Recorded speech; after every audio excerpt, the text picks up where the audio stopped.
Motion detected. Side entrance. I was standing in my neighbor Eric's kitchen, pretending to laugh at a joke I didn't hear.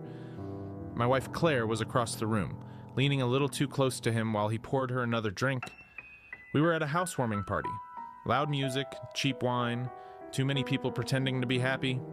Then Eric said, "Claire, you've got to see the rooftop view. It's insane at night." She smiled. "I love city lights." They disappeared upstairs.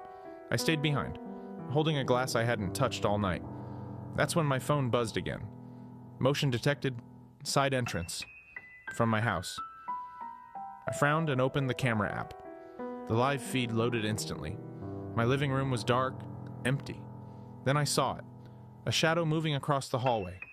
Someone was inside my house. My first thought wasn't fear. It was confusion. The kids were at my sister's. Nobody should have been there. I stepped outside quietly, away from the party noise, and kept watching. The camera caught the figure turning toward the kitchen. A man. Hoodie. Gloves. Breaking in. And then my brain did something strange. It didn't panic. It connected dots. For months, Claire had been acting distant. Late nights, locked phone, excuses stacked on top of excuses. I thought she was cheating. But the man in my house wasn't sneaking. He moved like he knew the layout, like he'd been there before. I zoomed in, and I recognized him. It was Mark, Claire's coworker, the guy she swore was just a friend. I didn't run home. I didn't call her. I didn't storm upstairs. I did the one thing I've learned working in IT for 15 years. I recorded everything, every second.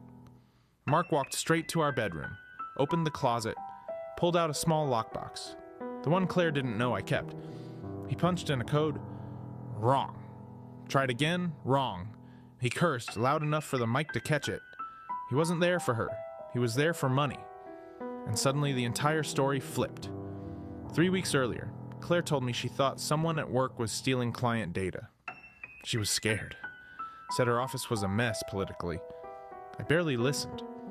I thought it was just stress talk. Now I watched Mark tear through my drawers looking for something he thought she'd hidden. He wasn't her lover. He was using her. And he thought I was the idiot husband who wouldn't notice.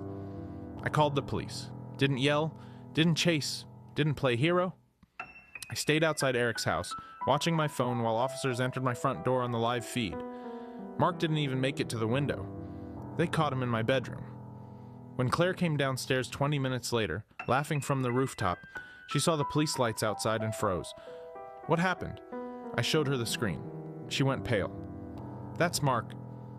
Yeah, I said quietly. He picked the wrong house. She started crying. Not guilt, fear, shock. Everything she'd been trying to explain suddenly made sense. The distance, the stress, the secrecy. She wasn't hiding an affair.